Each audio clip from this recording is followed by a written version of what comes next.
નમસ્કાર દોસ્તો, આપ જોઈ રહ્યા છો સાંઈ ગ્રુપ મીડિયા હાઉસ સંચાલિત નવસારી લાઈવ. હું જીતેન્દ્ર પટેલ. સીધી વાતમાં આપનું સ્વાગત છે. આજે મારે સીધી વાત કરવી છે રખડતા ઢોરો અંગે. આપણો દેશ કૃષિપ્રધાન દેશ છે. કૃષિની સાથે સાથે પશુપાલન પણ એક વ્યવસાય તરીકે સ્વીકારાયો છે અને એ વ્યવસાય થકી આજે દેશમાં અનેક લોકો આર્થિક રીતે સંપન્ન પણ બન્યા છે.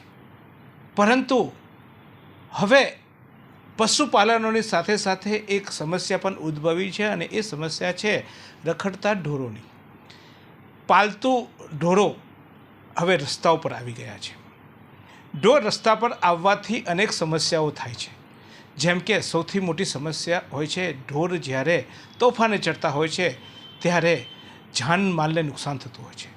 અનેક લોકોના અવસાન થયા છે. અનેક લોકો આ ઢોરની અડફેટે આવીને ઈજાગ્રસ્ત થયા છે. અનેક લોકો કાયમી અપંગ થયા છે. બીજી સમસ્યા ઉદ્ભવતી થતી હોય છે અને એ હોય છે જાનમાલને નુકસાન. ઘણીવાર આ ઢોરો રસ્તા પર મસ્તી કરતા હોય છે ત્યારે રસ્તા પર પસાર થતા વાહનો, રસ્તાની દુકાનો, ઘર અથવા તો અન્ય મિલકતોમાં ઢોરો ઘૂસી જતા હોય છે અને નુકસાન પહોંચાડતા હોય છે. ત્રીજી સમસ્યા થાય છે અને એ સમસ્યા હોય છે ગંદકીથી. કારણ કે આવા ઢોરો ઘરના ઓટલે, દુકાને અથવા તો રસ્તા ઉપર બેસીને મલમૂત્રનો ત્યાગ કરતા હોય છે અને તેને લઈને ગંદકી ફેલાતી હોય છે. ચોથી સમસ્યા ઉદ્ભવતી હોય છે, આવા ઢોરો રસ્તામાં કચરો અને પેટીઓમાંથી કચરો ખાઈને કચરો રસ્તા પર નાખતા હોય છે અને ફેલાતી હોય છે ગંદકી. આ થઈ સમસ્યાઓ. પણ ઢોરો રખડતા કેમ હોય છે એ સૌથી મોટો સવાલ છે અને મારે સીધી વાત કરવી છે એ અંગે. કોઈ પણ ઢોર ક્યારે સીધું રસ્તા પર આવી જતું નથી હોતું અને મોટે ભાગે રસ્તા પર રખડતા ઢોરોમાં આપ જોઈ રહ્યા છો તે રીતે ગાયો એટલે કે ગૌવંશ હોય છે. એમાં આખલાઓના પણ સમાવેશ થતો હોય છે, ગાયોનો પણ સમાવેશ થતો હોય છે અને ક્યાંક રખડતી ભેંસો જોવા મળે છે. જોકે મોટા ભાગે ભેંસો રખડતી બહુ ઓછી જોવા મળતી હોય છે, પણ ગાય એટલે કે ગૌવંશ બહુ રખડતું દેખવા મળે છે.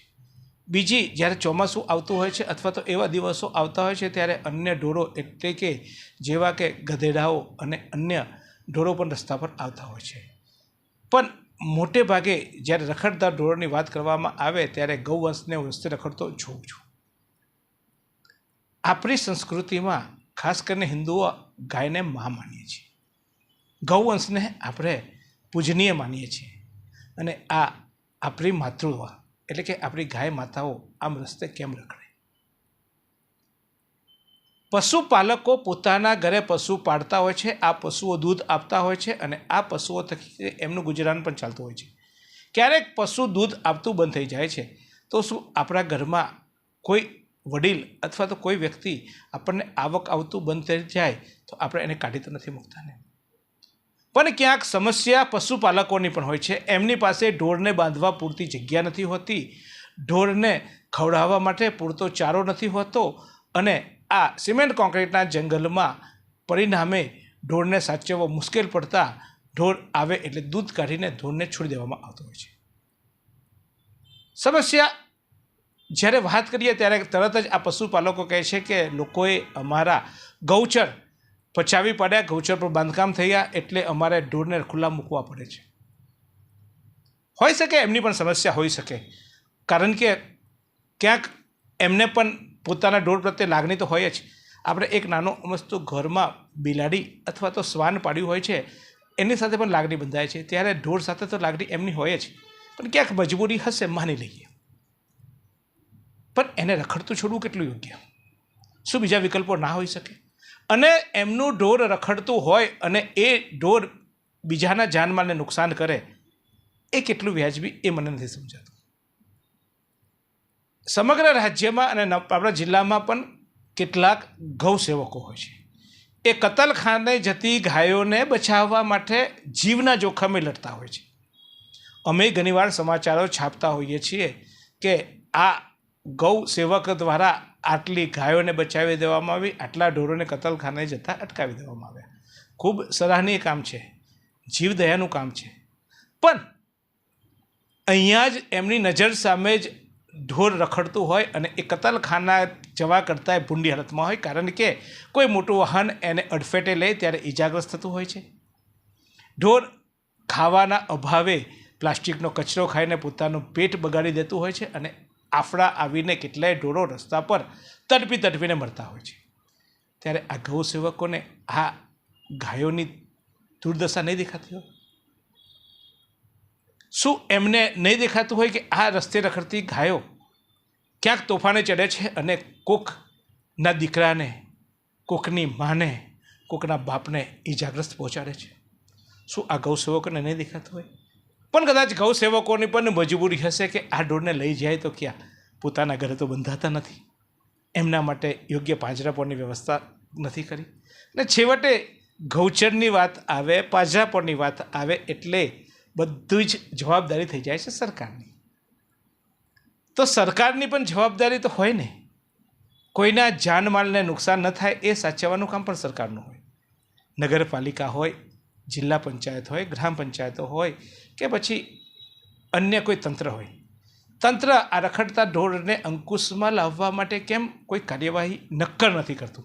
હા, કાર્યવાહી થવા માંડી છે. હમણાં જ હાઈકોર્ટના ઓર્ડર બાદ ઠેકાણે કાર્યવાહી કરવાના હુકમો કરવામાં આવ્યા.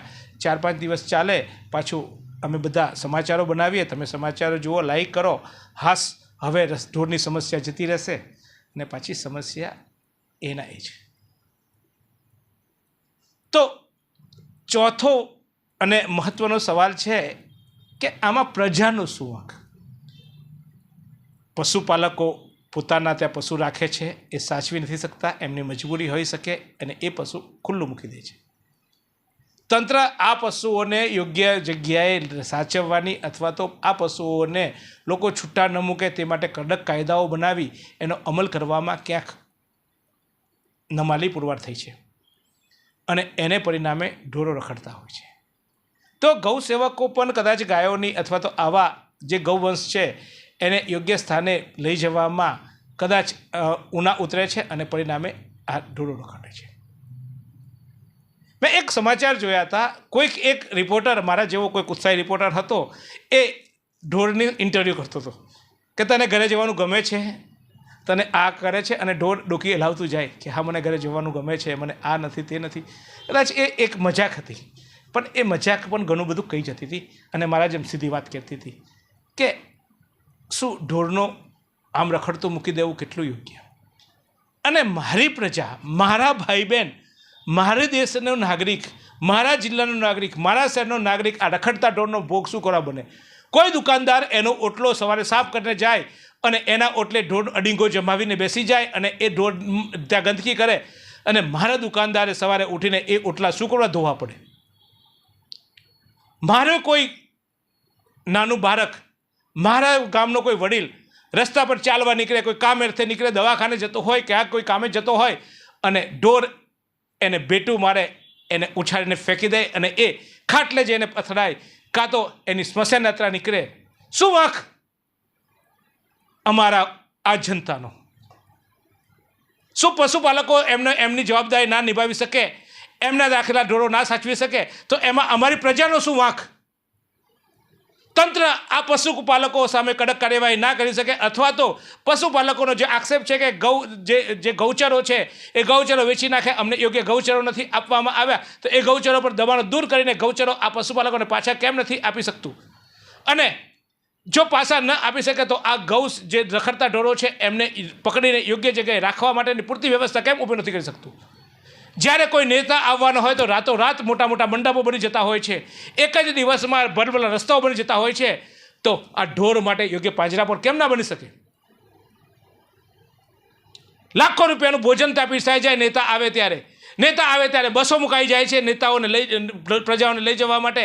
પ્રજાઓ ઘરે પહોંચે ત્યાં સુધી ફૂડ પેકેટની વ્યવસ્થા થતી હોય છે.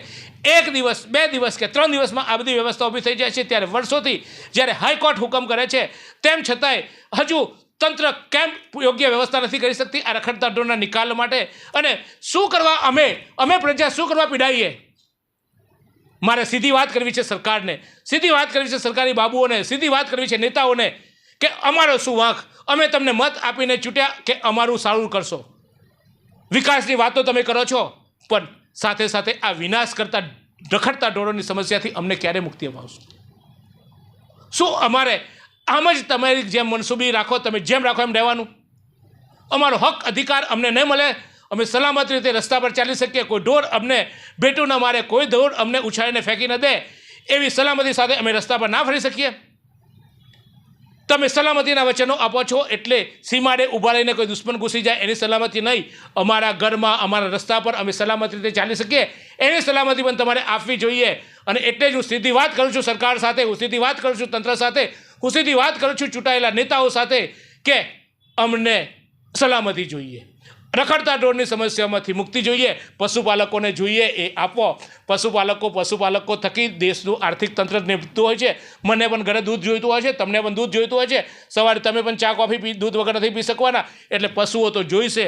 પશુપાલકોની સમસ્યાઓ જે છે, પશુપાલકો કેમ ઢોરને રખડતા છોડી મૂકે છે એ સમજવું પડશે, અને એ ન છોડી મૂકે એ માટે એમને સમજાવવા જોઈએ. હું પશુપાલકોનો પક્ષ પર નથી રહેતો, હું ગૌ સેવકોનો પક્ષ પર નથી રહેતો. ગૌ સેવકોએ પણ ભલે કતલખાને જતા ઢોરને તો બચાવો છો, તો આ રસ્તે કતલની કરતાં પણ ખરાબ હાલતે જીવતા આ ઢોરને બચાવવા માટે કંઈક કરવું જોઈએ. મારે ને તમારે ક્યાં સુધી આમ ઝઝૂમવાનું? અને એટલે મેં તો સીધી વાતની શરૂઆત કરી છે. તમે પણ આ મારી સીધી વાત જો પસંદ આવી હોય તો લોકોને શેર કરજો, નીચે કોમેન્ટ લખજો, અને તમારે ત્યાં પણ જો આવી કોઈ સમસ્યા હોય, આવો કોઈ મુદ્દો હોય કે જેની સીધી વાત કરી શકાય તો ચોક્કસ કરજો. પણ ફરી એકવાર સરકારને કહી દઉં છું, ફરી એકવાર તંત્રને કહી દઉં છું, ફરી નેતાઓને કહી દઉં છું કે પ્લીઝ અમને સલામતી આપો. અમે રસ્તા પર ચાલીએ ત્યારે કોઈ રખડતું ઢોર, કોઈ રખડતો વ્યક્તિ ને ઈજા ન પહોંચાડે. રખડતો વ્યક્તિ નહીં કહીશ, પણ કોઈ વ્યક્તિને ઈજા ન પહોંચાડે, કારણ કે વ્યક્તિ કામ વગર બહાર નથી નીકળતો હતો, અને કામે નીકળે, લટાર મારવા નીકળે તો એને સલામતી આપવી એ સરકારની નૈતિક ફરજ છે. હાઈકોર્ટને સલામ છે કે હાઈકોર્ટે આ અંગે અનેકવાર મુદ્દો ઉઠાવ્યો છે, અનેકવાર સરકારને ઝાટકની છે, પણ કદાચ હવે આ સરકાર જાડી ચામડીની થઈ ગઈ હોઈ શકે, કારણ કે કોર્ટના હુકમને પણ નથી માનતી. પણ હવે આપણે પ્રજાએ હુકમ કરવો પડશે, પ્રજાએ અમલ કરાવવો પડશે આ નેતાઓ પાસે, અને ચોક્કસ એના માટે મેં તો અવાજ ઉઠાવ્યો છે. મારા અવાજને વધુ મજબૂત બનાવવા તમે લાઈક, શેર કરજો, કોમેન્ટ કરજો, અને ખાસ કરીને જો અમારામાંથી કોઈ ક્ષતિ હોય, કારણ કે એક બે વાક્ય રચનાઓ, એક બે શબ્દોમાં કદાચ અમારાથી ક્ષતિ થઈ હોય તો અમે માફી માંગીએ છીએ. ખુશ રહો, આબાદ રહો, હસતા રહો, એવી શુભેચ્છા સાથે સતત સીધી વાતમાં આવા મુદ્દાઓ સાથે ચર્ચા કરતા રહીશું. તો જોતા રહો સીધી વાત. નવસારીમાં રાહત દરે ઉત્તમ સારવાર મેળવવાનું સ્થળ એટલે કેજલ life in multi speciality hospital, જ્યાં સામાન્ય ઓપીડી ઉપરાંત સર્જિકલ, બાળરોગ, સ્ત્રીરોગ, ઓર્થોપેડિક જેવા વિવિધ વિભાગોના નિષ્ણાંત તબીબો, અત્યાધુનિક સુવિધાઓ સાથેનું આઈસીયુ તેમજ મા કાર્ડ અને આયુષ્માન કાર્ડ હેઠળ સારવાર ઉપલબ્ધ છે. તો આ હોસ્પિટલનું સરનામું નોંધી લો. નેશનલ હાઈવે નંબર 48, સ્વામિનારાયણ મંદિર સામે, કબીલપુર, નવસારી. અને વધુ માહિતી માટે સ્ક્રીન પર દેખાતા નંબર પર સંપર્ક કરો.